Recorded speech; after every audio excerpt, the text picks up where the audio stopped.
Shalom, selamat pagi kekasih Tuhan yang diberkati oleh Tuhan Yesus Kristus. Mari siapkan hati kita untuk mendengarkan firman Tuhan. Mari kita berdoa. Bapak, terima kasih Tuhan. Urapan yang baru yang kami terima pada pagi hari ini. Kiranya menjadi kekuatan di dalam kehidupan kami. Kami merasakan damai sejahtera yang melampaui segala akal. Dan aku berdoa di dalam nama Yesus Tuhan. Setiap pribadi yang mendengarkan firman Tuhan pada pagi hari ini, padanya diurapi, diberikan kekuatan baru. Menyambut kebenaran firman Tuhan di dalam telinga yang senantiasa seperti seorang murid dan hati sebagai hamba. Kami sambut firman dengan ucapan syukur dalam nama Yesus. Haleluya. Amin. Sekali lagi shalom, selamat pagi saudara. Sehat, diberkati hari ini. Amin.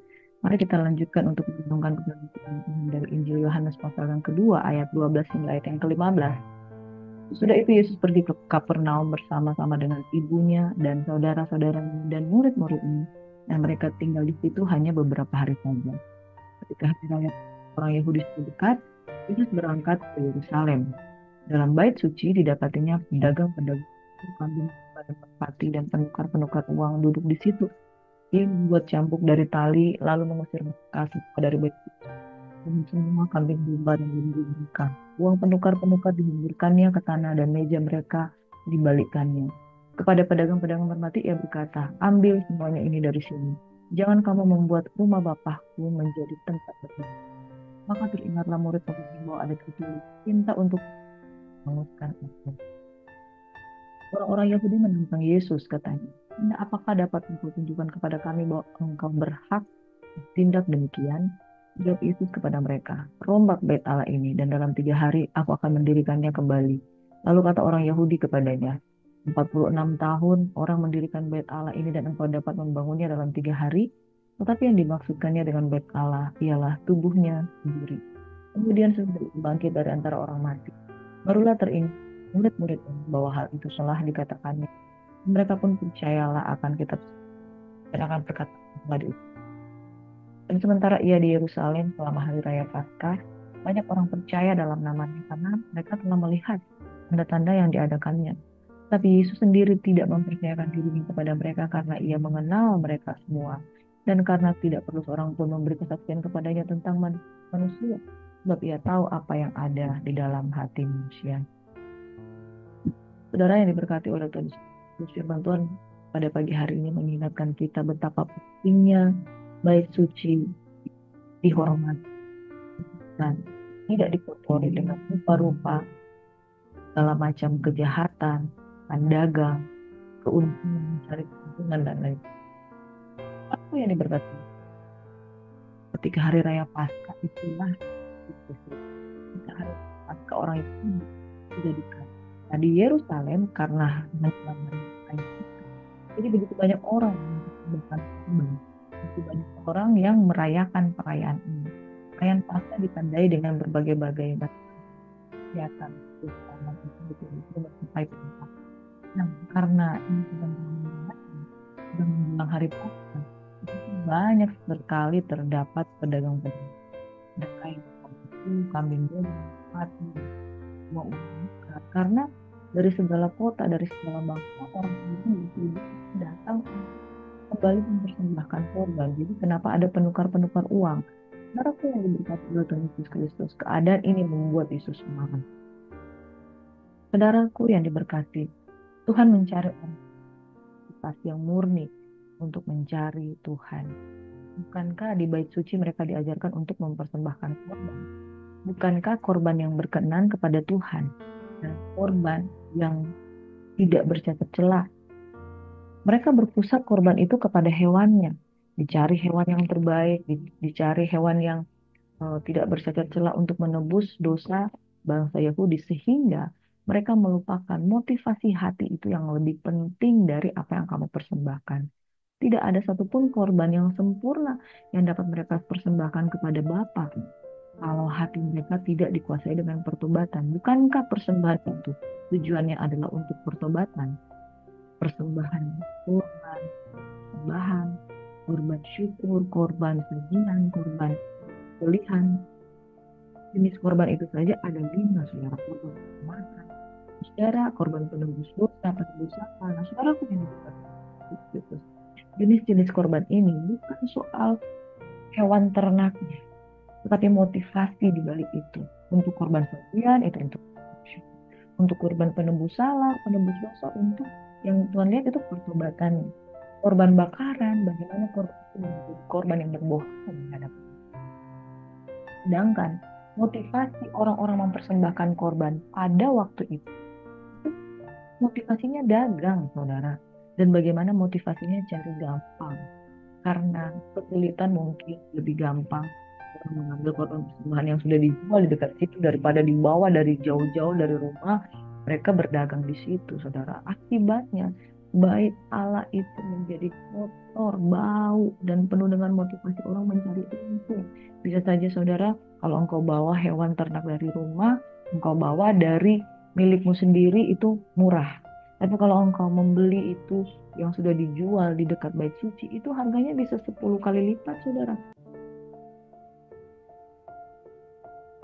Saudaraku yang diberkati, pentingnya motivasi hati yang murni, pentingnya motivasi hati yang baik. Cara Tuhan tidak berkenan pada orang-orang yang berdagang di bait suci. Apa arti dagang, saudara? Berdagang itu adalah pendapatan yang sebesar-besarnya, pengeluaran sekecil-kecilnya, mencari keuntungan sebesar-besarnya, dan tidak ingin dirugikan. Saudaraku yang diberkati, motivasi ini yang tidak boleh ada pada waktu kita menyembah Tuhan.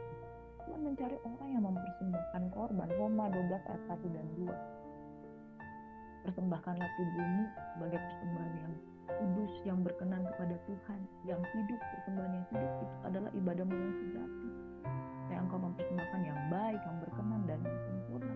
Bapak Ibu Saudaraku yang diberkati oleh Tuhan Yesus, Tuhan mencari orang-orang yang bersih tangannya, bersih hatinya. Siapakah yang boleh naik ke gunung Tuhan? Orang yang bersih tangannya, yang tidak menyerahkan diri kepada sumpah palsu, tidak menyerahkan diri kepada suap. Orang yang murni hatinya.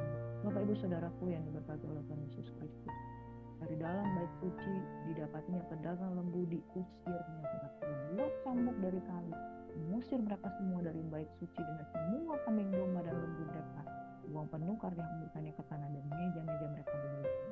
Tuhan tidak berkenan kepada orang yang mengotori bait suci dengan motivasi cari keuntungan. Begitu pula dengan kehidupan kita sekarang, sudah persembahkan tubuhmu, firman Tuhan katakan, sebagai persembahan yang hidup, yang kudus, dan yang berkenan. Itulah ibadahmu yang sejati. Berubahlah oleh pembaharuan budimu, supaya engkau melakukan kehendak Allah, apa yang baik, apa yang berkenan, dan apa yang sempurna. Itulah persembahan yang berkenan di hadapan Tuhan. Saudara, pada pagi hari ini ketika engkau mendengarkan firman Tuhan, persembahkanlah tubuhmu, persembahan yang hidup. Orang-orang Yahudi pada waktu itu, hukum Taurat mengajarkan mereka mempersembahkan korban hewan ternak. Tapi hari ini, saudara, Yesus sudah menyerahkan dirinya secara utuh dalam kehidupan kita sebagai persembahan. Bapa tidak akan meneliti persembahanmu, Dia akan meneliti Yesus Kristus yang sudah sempurna itu. Tapi di sini Tuhan ajarkan, aku telah memberikan kemudahan bagimu untuk memberikan persembahan itu berupa kambing, domba, hewan, lembu yang tidak bercacat celah. Tetapi cara engkau mempersembahkan itu jauh lebih penting dari apa yang berbawa. Demikian pula saudara, Yesus sudah mati bagi kita sebagai persembahan yang sempurna. Tetapi motivasi hati kita ketika kita datang dengan membawa persembahan syukur kita oleh karena darah anak domba Allah, itu juga sangat penting. Jika pada ngomong mati bertanya, apakah hakmu bertindak demikian? Bukankah Yohanes sudah memberikan kesaksian bahwa Yesus manusia, tapi mereka tidak percaya. Bapak Ibu Saudaraku yang berkata, kalau engkau tidak percaya juga terhadap para saksi, para nabi, kitab-kitab suci, sama seperti Abraham terhadap orang kaya dan Lazarus. Orang kaya itu katakan, utuslah salah seorang untuk menyampaikan kepada saudara-saudaraku yang hidup di dunia ini. Abraham berkata, kepada mereka ada kitab-kitab Taurat dan para nabi. Kalau mereka tidak percaya itu, mereka juga tidak akan percaya kepada orang yang bangkit dari mati untuk menyampaikan kepada mereka. Bapak Ibu Saudaraku yang diberkati oleh Yesus Kristus, Tuhan sudah berfirman, percayalah apa yang firman Tuhan mengingatkan kita pada pagi hari ini.